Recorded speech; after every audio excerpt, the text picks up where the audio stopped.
Miss McPhillips! Oh my God! Good morning, brother!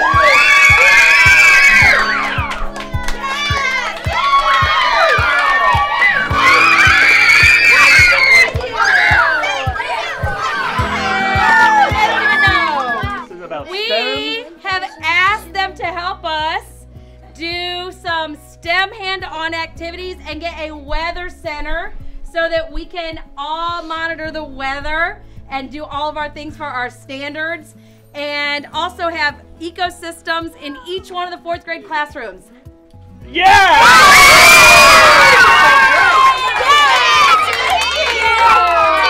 Oh my gosh! Thank you, thank you, thank you! Thank you! Can I hug you? Because I don't have a hand. But we did work so it could help all of the 4th grade or all of the school, not just us. All of us. Miss Huntoon! Surprise! Right here.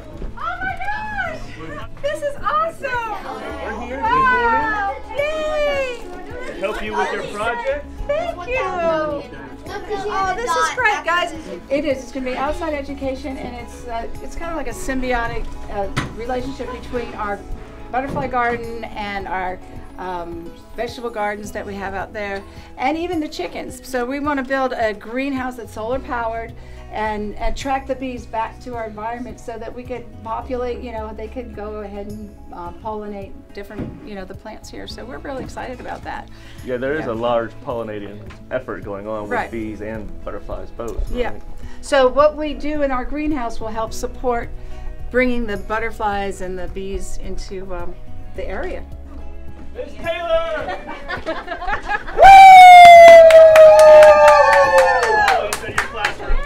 Oh my gosh, I'm excited. We understand this is a part of a multi-phase project you got going on. This one's called Dirt. Dirt, yes. Tell us about Dirt. Well, it is actually a club that we have at school. It's 21 students, and they take care of our outdoor learning area. We have a chicken coop and a garden, and we just want to expand that and give them more opportunities to get outside. So we understand there's a lot of outdoor education going on this campus. Yes. We just delivered one to Miss Huntoon over there. Yay, fabulous. So is this all going to work together? Yes, it's all going to be together. We're going to start our plants in the greenhouse that she's Just got purchased, right. and then we're going to transport them and hopefully end up selling them so that we can add more and sustain our chicken coop and all this outdoor fun. And this is for all of the grades Right. or the whole well, campus? mostly the whole school will be able to sign up and come out and take part in all of it. Thank you, Coastal Electric!